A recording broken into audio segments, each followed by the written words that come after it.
তো 92% মুসলমানের দেশে সংবিধানে ডাইরেক্ট শিরিক ঢুকাইছে, বিসমিল্লাহ দিল না। একদল লোককে এখনো দেখেন তারা বলতে শোনা যায় আমরা 72-এর সংবিধানে ফিরে যেতে, বলে না বলে না বলে না।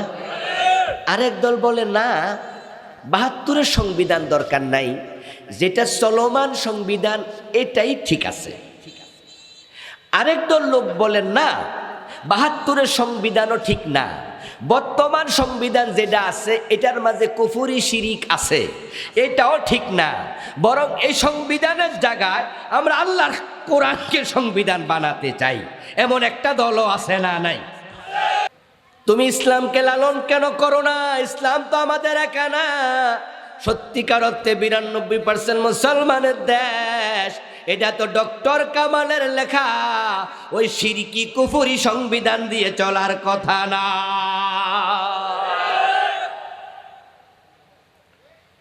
ডক্টর কামাল 72-তে যে সংবিধান লিখেছে, তার সংবিধান প্রণয়ন কমিটিতে লোক ছিল 34 জন, তার মাঝে বিসমিল্লাহর পক্ষে একজনও ছিল না।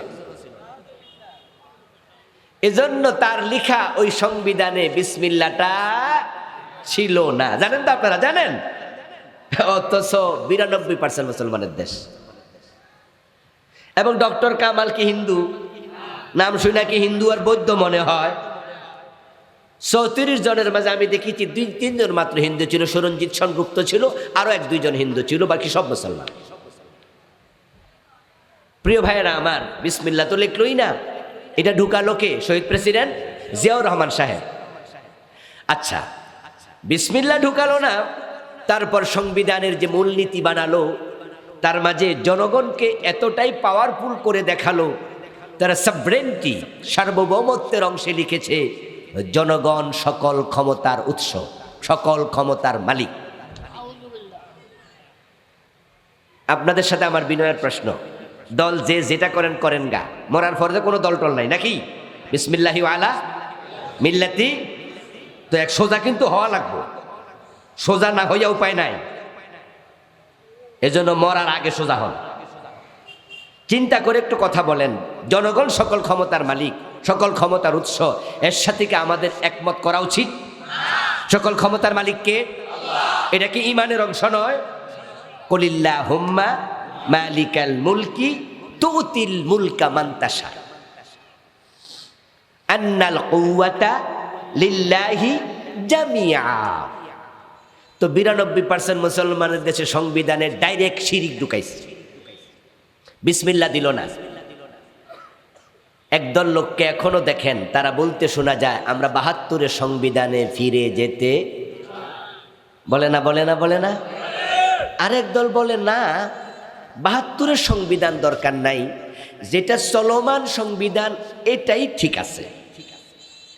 আরেক দল লোক বলেন না, 72-এর সংবিধানও ঠিক না, বর্তমান সংবিধান যেটা আছে এটার মাঝে কুফরি শিরিক আছে, এটাও ঠিক না, বরং এই সংবিধানের জায়গায় আমরা আল্লাহর কোরআনকে সংবিধান বানাতে চাই, এমন একটা দলও আছে না নাই? তাহলে চিন্তায় 3 ভাগে আমরা বিভক্ত হলাম। একদল বলে 72-এর সংবিধান চাই, এর মানে তাদের কাছে বিসমিল্লাহওয়ালা সংবিধানটাও পছন্দ হয় না। খেয়াল করছেননি মগজ কেমনে পয়সা গেছে ওদের? যে প্রেসিডেন্ট জিয়াউর রহমান বিসমিল্লাহ লাগাইছে এবং বিসমিল্লাহ এখনো আছে। গত সরকার তারা বাংলাদেশের সংবিধানে একটি অংশ ছিল 4টি মূলনীতির একটা মূলনীতি আল্লাহর উপরে আস্থা ও বিশ্বাস। আওয়ামী লীগ সরকার কিন্তু এসে এই অংশটুকু, জানেন তো, জানেন না আপনারা, বাদ দিছে।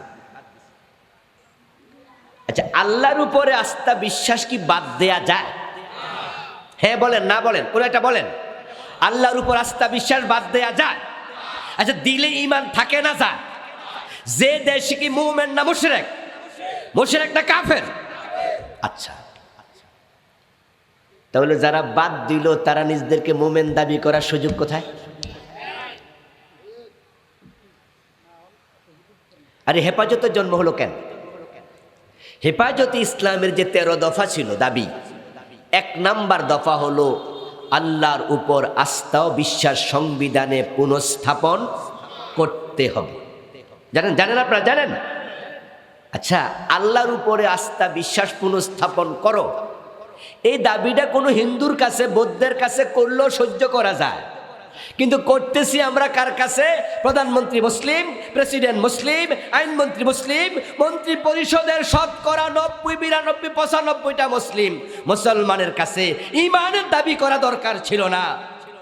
তাহলে বোঝা গেল যারা বাদ দিয়েছে তারা নিজদেরকে ইমানদারের পজিশনে আর রাখে নাই। এখন ওই বিসমিল্লাহওয়ালা সংবিধান এটা চলবে না, ভালো লাগে না।